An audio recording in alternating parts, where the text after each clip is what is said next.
Then somehow I became shunned because I became successful. I made a life for myself. I went to college. I gained 3 degrees. I did everything that I was told to do. And I feel like the outcast. According to this particular set of people, how dare you elevate? How dare you outgrow the place that we put you in? We put you in this tiny little pot. You were expected to stay there. Hey friends, it's your girl Coach Eb. Welcome back to the channel.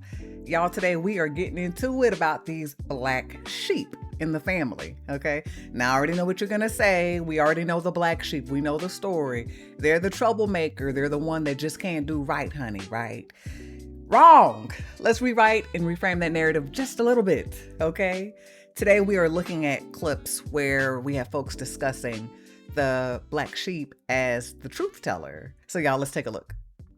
Black sheep children, like me, we notice everything. And toxic families hate this because dysfunctional families operate like secret organizations. Everybody knows that something is wrong, but nobody's supposed to say it. And then here comes the black sheep who says politely, why is everybody screaming at each other instead of communicating? And then you now become the disrespectful one. No, sweetheart. I just have eyes. Honey, listen, as soon as you start naming toxic or harmful patterns, as soon as you bring visibility to what is obviously like visible to everybody else, because y'all see what's happening, right? All of a sudden you are labeled automatically the disrespectful one. See, here you go again. Why you starting up stuff? See, nope, we're not doing it, y'all. We're not doing it. Let's talk about the family gatherings. The tension is thick. You've got one auntie who hasn't been talking to another auntie since 2004.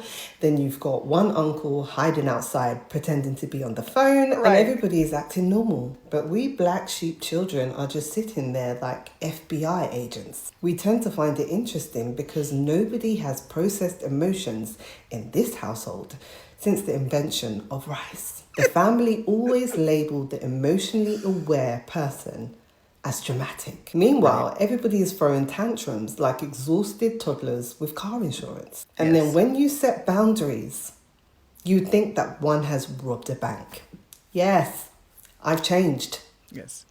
That was the plan. The black sheep usually tends to heal first because pretending that everything is fine all the time became emotionally expensive. She's very right that some of these families function like a secret society. Everyone in the room has made these secret agreements to maintain and uphold this facade that we call our functioning family system. And this is just the way things are done. And we're family. No. And so we're meant to excuse, ignore, put our heads in the sand and hide away our hurt and the harm that's occurring at the hands of people who claim to love us because we're family. Family reunion season is here, and I'm not going. And I'm standing on business when I say that. I might ruffle some feathers, but I'm not going. People might say, that's your family. You have to go. You have to meet your family. You have to be around your family that you haven't seen, talk to. We have to understand that there has to be boundaries when it comes to family as well. She said, you have to talk to family you haven't seen and talked to. Baby, ain't nobody asking the $1 million question. Why is it that I haven't talked to them? Ask the right questions. Make the right statements. Oh my goodness. I'm not going to this family reunion because I'm saving my mental health. Story time. Okay. I have always been the go-to in my family. And I've always been the one with the shining star on top of my head. Not that I placed it there, but because they've placed it there. I have a stepsister who is jealous of me. I have family members who don't even speak to me. The last time I went to a family reunion, I thought I was there by myself. People act like they did not even recognize me, know me, or even want to speak to me. I did not feel like a part of the family reunion. I felt isolated amongst the people that were around me.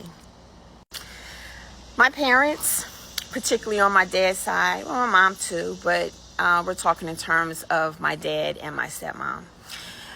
I spent weekends with my dad, and my sister, my stepsister, and I, we all were in the same house. So the information that was given to us about you go to school, you make something of yourself, and you build a life for yourself, well, guess what? I did that. Then somehow I became shunned because I became successful.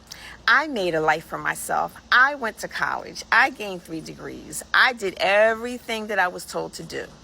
And I feel like the outcast. According to this particular set of people, how dare you elevate? How dare you outgrow the place that we put you in? We put you in this tiny little pot. You were expected to stay there. You had a role to play as the good girl and do this, and you remain quiet. Don't get too loud, honey. Don't shine too bright. No, stay just like that. It is one of the most hurtful things when people leverage the family connection and the social connection, right? Because they always make the statement that blood is thicker than water, we'll always be here, we'll always be family. But step out of line and you're punished worse than a stranger, because that connection means something to us, and they weaponize the ability to take that away if you don't fall into line. Honey, that's a mess. My mom passed away in January. Most devastating thing of my life that happened to me. Where was this family? My mom passed on a Saturday. No one called me until Monday. How was that? And you knew about it on Saturday. Oh, no. I didn't ask anybody for anything. I took care of everything. Everything was already pre-planned, arranged. Wow. Money was there to do what we needed to do to take care of my mom. And she went away beautifully. This family did not ask me, what do I need? Where do I need to go? Do I need something? Do I need them to help me do something? Nobody offered anything. I get an email about this family reunion that's coming, and they're asking for the family to provide funds to the family reunion. Calling this girl. Let me go ahead and email her. We don't want you at the reunion, girl. We need you to bankroll the reunion. That's what this is about. We don't want you there. We want your money. Participate. I'm not doing it. No. They can miss me with all of that. I provided funds. I gave money when family members have passed away. Okay. I helped with preparations when family members have passed away. Okay. I helped with, providing things that could help to raise money when family members passed away, because they didn't have any money to do anything. They came to me. It has not been reciprocated to me. Nope. And I don't do a tit for tat, but there has to be a boundary somewhere. Boundaries have to be filed. Yes. And people have to learn you cannot take from people and not give anything back. Right. Some may see me wrong, some may see me as petty, but I don't even really care, because I'm saving my peace, I am saving my space, and I refuse to put myself in a situation that makes me uncomfortable. People always say family is all you got. Maybe so. But if you don't feel like family, then what do you have but yourself? I know that I am not the only one that feels like this. A lot of us have these families, and they want to so-called call us families, but they make us feel like outsiders. Personally, I will not be an outsider. I will always be an insider. Inside with myself. Inside of who I am. Inside of knowing my value to people, whether it is family, strangers, or good acquaintances to me. So with all that said, I'm not going. I am respecting myself. I am keeping my money, and they can miss me with the family reunion. We good over here. I'm so proud of her. I'm so proud. Baby, stand 10 toes down. Know your worth. Know your value. Know when people are looking at you as a resource to be utilized and not a person that they love and cherish and want to meet halfway when it comes to resolving, the whatever situation we may be going through. Okay, I agree with you. Stand your ground. Yes. Don't feel bad about it either. Some of what you say resonates with me. You're doing what's right for you. I actually applaud you. Absolutely, friend. Absolutely. You're doing the right thing. Boundaries are healthy. Yes. Since my mother's funeral this past February, I changed my number and cut off all ties. Baby, when I tell you sometimes that's what's required, people should start asking the right questions. Y'all be asking the wrong questions.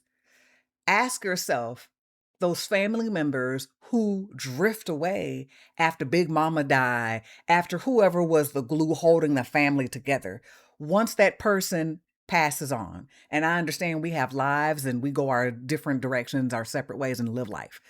But when they are no longer here to maintain the peace, to hold anything back, to nurture and love this person that you see that disappears from their family. Oh, wow, why they acting funny? Why they act? Ask yourself, what did you do? What could y'all have done to make that person feel that way? And be honest about that. Be honest about it. Because I'm going to tell you, there's a lot of secrets and a lot of things that we don't discuss, but we make these silent agreements to keep these secrets that are actively harming us in our families and in our communities. Now, y'all, time out for all of that. That's got to stop. The truth teller in the family usually becomes the villain first, and it's not because they're lying, friend, but because they are the one who was first brave enough to say what everybody else kept pretending wasn't there. Sound familiar? See, in some families, peace is not really peace, it's silence. It's everyone agreeing not to talk about the abuse. We pretend it don't happen, not to mention the favoritism, and not to question the manipulation, not to bring up the addiction, the neglect, or the emotional abuse, for crying out loud. Everybody just plays their role, and they call it family. Really? But the one child that starts healing, when one child starts remembering things clearly and for what they were, that child finally says, you know what? Wait a minute. That was not love. That was control. That was not discipline. That was abuse. And that was not normal. And you know what? That hurt me. And that is when the whole system begins, the whole foundation begins to start crumbling. Because dysfunctional families don't always get mad at the person who caused the pain. No. It doesn't work that way. Friend, she right. Listen, friend, she right. She right now. They are never mad at the person that caused the pain, that caused the falling out, that caused the kerfluffle, that caused the implosion. Never. They never look at the root cause. But the one who points it out, the one who speaks up, the one who says, ouch. Honey, they immediately attack that person. Honey, they attack you for bleeding. They villainize you for bleeding when they're the ones that cut you. They get mad at the person who stopped hiding it. Yes. You heard that? Yes. The one who stopped hiding it. That is why they call you dramatic. That is why they say you're disrespectful. That is why they say that you changed. That's why they say that, you are trying to divide the family and that you are better than everybody and nobody's perfect like you. But the truth is, you did not divide anything. You simply exposed what was already broken. Right. Think about it. And sometimes the person telling the truth actually becomes the target because everybody else was more committed to the family image than the actual family healing.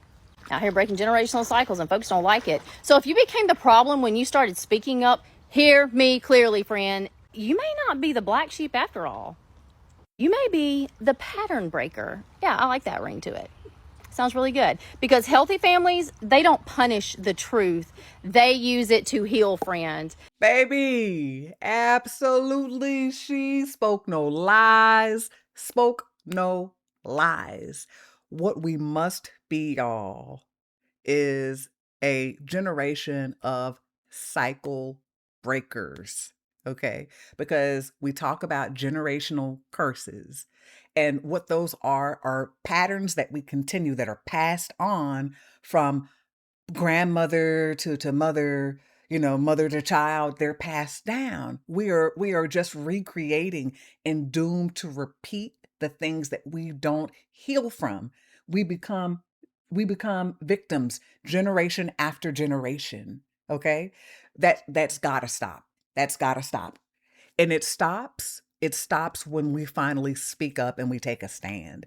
And when we see that division in the family, what you see is a divide between the ones who want to continue to maintain those old narratives and those who are trying to forge a new, healthier path. They want to be able to raise children that don't have a childhood that requires them to heal from these traumatic experiences, the toxicity. They're looking to discontinue that. Honey, if that makes you the problem, baby, be the problem. Be that. Be it. I'm the one in my family that speaks the truth, so I was always the a-hole. Now everything comes out, and I was right from the get-go. Listen, friend, absolutely. Yes. Yes. The one who speaks up. So, and I'm seeing it time after time in these stories. I'm the villain because for years my sibling has been allowed to do and say as he pleases without any consequences. He's the narcissist of the family, and no one has ever told him anything to avoid chaos. Well, I was the one who got my sibling off his high horse, and he didn't like it one bit. We are distant, and I'm 100% fine with that. Trust me when I say my peace is worth the distance. Absolutely. Absolutely. Ooh, now hold on. This pretty lady right here looks familiar. Let's see what she's talking about, y'all. Some families don't have a black sheep. They have a truth teller, and they call that person the problem. And it's not because you're wrong, baby. It's because you're honest. Yes. See, you were the one that said, this don't feel right. This hurts. This family dynamic. This don't feel normal. This don't feel loving. And instead of the family saying, let's fix this, let's come together in love, they say, why would you say that out loud? Why would you shame us like that? Why? Because your truth threatens the family system. Some of y'all have families that are built on unspoken rules that need you to obey those rules to keep the script going. And you were simply the one who stopped performing. You stopped carrying emotional weight just to maintain the balance of peace in the household. And mind you, it was peace that never included you. So they labeled you the problem because it was easier than facing the real one. You weren't the black sheep. You were the cycle breaker, the boundary setter, the one who finally decided to stop lying. The only reason they called you the problem is because you were the only one telling the truth out loud. You were never the black sheep. You were the mirror that they didn't want to look into. Baby, when I tell you, once you go off script, y'all, find your way off the map, navigate to somewhere different, the family ain't having it. You become the threat. The threat must be silenced, neutralized, cut off. And that's when, let me tell y'all, some of that distance, and you've heard me say it before, sometimes you have to feed people with a long-handled spoon. You have to live them. You have to love them from a distance. Honey, they will distance you and then tell you it's for the good of the family. And listen, just like this beautiful lady said, honey, the peace that we are under the illusion of maintaining is peace that does not even include us. So we are meant to sacrifice ourselves, our voice, our experience in favor of the family system for this semblance of peace, the image of the family who is well off, well to do. They have all their stuff together. They have a good head on their shoulders. The kids are well behaved. Everyone is perfect, not a hair out of place. And it's like people don't know underneath the surface, there can be all types of chaos that people are going through. But baby, don't you speak on that. That truth teller also has the internal power and wisdom to break the family curse. I'm telling y'all that generational curses are just patterns that have been repeating for generations. Me right now, none of my siblings are talking to me for saying the things out loud no one else will say. However, I'm okay with not talking to anyone and allowing dysfunction in my and not allowing dysfunction in my life anymore. Good for you, baby. Good for you. Good for you. Yep, that's me unapologetically. Yes. I'm always the problem, honey, and I'm consistent with it. Yes. Listen, just as consistent as we have been with spreading hate and toxicity, we also have to be consistent and mindful when it comes to protecting ourselves. Boundaries are not meant to push people out or close people away, but it is meant to respect my space, my dignity, my integrity, and how I show up in love for you. All right, honey. Now, This last clip, now I know I told you we're trying to reframe that narrative of what the black sheep is, but I'm going to tell you on the other side of that, yes, absolutely. Some of y'all out here, y'all the black sheep for the wrong reason, baby, okay? You the black sheep for the wrong reason. And another mother thing, sometimes you're not the black sheep of the family, bitch. Sometimes you're the starter, so nobody in the family wants to be around you. So no, you don't get invited to family functions. No, you don't get invited to people's houses, because bitch, every time you come around, you causing havoc and destruction, and people are sick of you. So don't keep going to your friends and other people saying, my family don't want to with me because I'm the black sheep. Bitch, you're not the black sheep. You never gave black sheep. Bitch, you gave messy and destructive. That's why your family don't want you to be the around. Because you're messy and you're destructive. And you're causing more havoc than want to be around. You keeping them generational curses going and going and going. You're the starter of the family. Y'all listen. And again, she ain't told no lies either. Because I'll tell you, for every video, for every post that I make talking about, you know, boundaries and self-care and be good to yourself, right along with all of us that know that we are well deserving of this, and we do struggle and we love people and we want to be good to ourselves, there's the person that be stepping all over everybody else's boundary, and they are the problem. But honey, they reading these posts too, and they nod like, yeah, I oughta not babysit her child after she been taking me to work every day for the past month, and she let me live with them for 6 months last year. Facts, big facts. Finally, someone said it. Because for real, these people always be, woe is me. Don't nobody love me. I don't know why my family can't just love me. Girl, listen. Or sir, because you trouble. Everybody know when you call, they look at your number and be like, oh, what they want now? They want something. I don't even, yeah, such and such was looking for you. Tell them I'm not here. I'm gone. Look, somebody said, tell them the truth. Well, I moved out of the country, so since I'm out of the country, then no one should be upset since I'm a mess starter. Cherry, if you a mess starter, it's probably best that you did move out the country, baby, okay? Having a family that is loving, that is supportive, and all the things that, you know, you can look back on your childhood and you do have these beautiful memories, and it is real, and you have traditions and values that are worthy of being passed on to the next generation. Y'all, let's, appreciate that. That's a blessing. That's a blessing, because we know through just talking to people, watching videos, seeing movies, reading books, honey, the world is in chaos and people going through it with their families, okay? They're going through it with their families first. Before they make it out in the street, they have to deal with strangers. They're going through these things every day in their very own households, okay? We've got to get comfortable disappointing some folks in how we show up, especially when it means that our life and our sanity, our mental health is on the line, y'all. I love you guys so much. Don't forget to like and subscribe. I hope you enjoyed the video. Drop down in the comment section. Let me know if you are going through something similar. Are you the black sheep? Now, I don't mean the messy black sheep, baby. I mean the black sheep that is the truth teller, the cycle breaker. Is that you? Drop down below and let me know. Also, don't forget, memberships are live. We are the Connection Crew. Come get at me. I already have some content up there loaded. I will see y'all in the next one. Peace.